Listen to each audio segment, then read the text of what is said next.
All right, this is Mr. Wyrick, and Coach Klaber is out today, so I'm going to be going over these 1.8 notes with you. So I'll just kind of set this up so you can follow along and see what's going on. Sorry.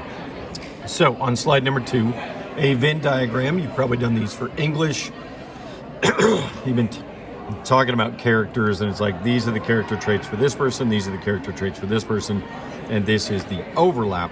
So for us, it's intersecting and non-intersecting data. People that only do A, people that do A and B, people that do A and C, people that do B and C, and people that do all three things of A, B, and C. So how can we use these for probability? Well, if we have 30 students in a class, 16 are in band, 12 run cross country, 8 play football, there's obviously some kind of overlap in the activities because 16 plus 12 is 28, and plus another 8 is 34. There could also be some people that don't do anything. We saw this on some of the Delta maths, so we'll see about how that goes. Okay, 40 randomly chosen students. Survey shows that 23 are in the marching band, 25 are in Spanish class. There are 12 students in both. So you should be able to kind of set this up. See the overlap between it. If there's 23 people in marching band and 12 students that are doing both, that means that there are 11 students that are just in the marching band, not in Spanish. If there are 12 students doing both and there are 25 in Spanish, that means there are 13 that are in Spanish that are not in the marching band. And then you would need to add all of those together and see who's left that's not doing either one of those things. Okay? Instead of just talking about it and setting it up, you can use that Venn diagram, put those 12 people in the overlap, kind of work between that to see what's going on for your situation. When you use and or, make sure you add these into your notes. Or means we can include somebody who fits at least one.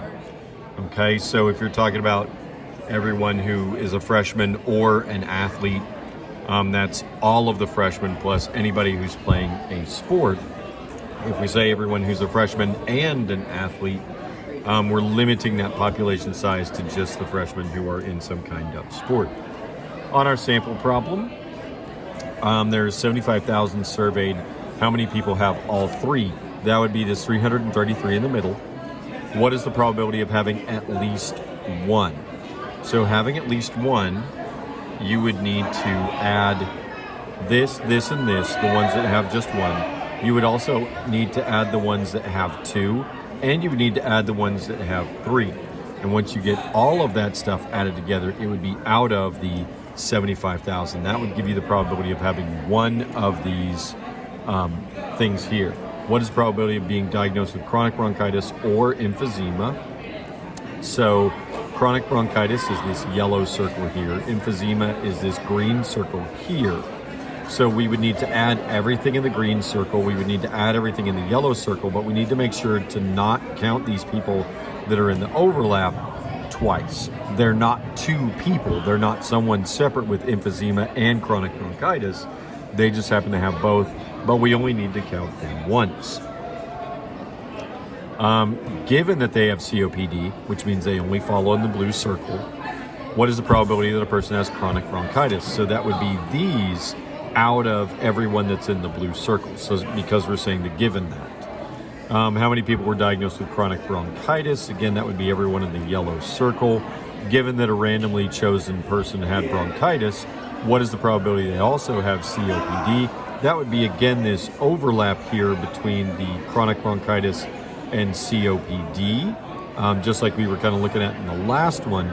But now we're talking about out of everyone in the yellow circle. So if you get confused on this stuff, make sure you're asking questions during class. Talk to Ms. Klaber when she comes back.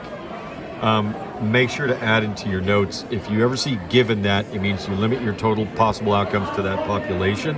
So like given that they have COPD is only the COPD people. Given that they have bronchitis means only out of the bronchitis people, not out of everyone that took the survey. Okay? And then at least is kind of like an or. It means we're involving more than one option. Okay? Today's assignment is posted in Schoology. It's over Venn diagrams. If you have questions, wait for Coach Klaber to come back, or you can stop by my classroom down in E111 or find me before school and ask me about some of those things.